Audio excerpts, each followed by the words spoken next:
यानंतर पुढची बातमी पाहूयात। आईच्या मृत्यूनंतर नैराश्यामधून बहीण भावानं आत्महत्या केली। कोल्हापूरमधील राजाराम तलावात उडी घेत त्यांनी आपलं जीवन संपवलं। आत्महत्येपूर्वी मात्र या भावंडांनी लाखो रुपये दान केलेले आहेत। आदिवासी वाडे सामाजिक संस्थांना लाखो रुपये मदत केलेली आहे। कोल्हापुरातील राजाराम तलावामध्ये उडी घेत आपलं जीवन या दोन्ही भावंडांनी संपवलेलं आहे। मात्र आत्महत्येपूर्वी दोघांनीही लाखो रुपये दान केलेले आहे।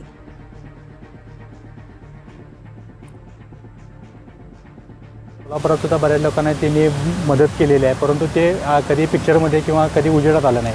तसंच आता पंचगंगा घाटामध्ये वरती त्यांनी मागल्या वेळी आपल्या आईच्या स्मरणात तिथे शेणी भिजतात वगैरे म्हणून त्यांच्यासाठी सुद्धा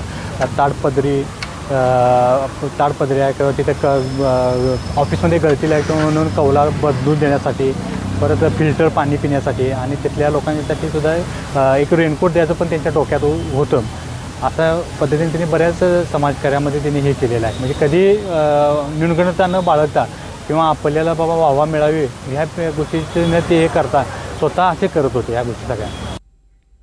आत्महत्येपूर्वी या दोन्ही भावंडांनी लाखो रुपये दान केलेले आहेत। आदिवासी वाड्यांना सुद्धा मदत केलेली आहे। भूषण कुलकर्णी आणि भाग्यश्री कुलकर्णी अशी या दोन भावंडांची नावं आहेत।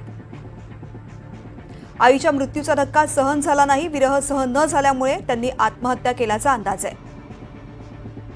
दोन्ही भावंड साठीमध्ये आहेत। उच्च पदस्थ राजाराम तलावामध्ये उडी घेऊन त्यांनी आत्महत्या केली।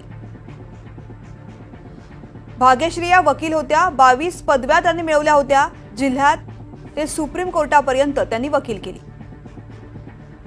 भूषण कुलकर्णी हे जीएसटी आणि नंतर कस्टम मध्ये वरिष्ठ पदावरून निवृत्त झालेत।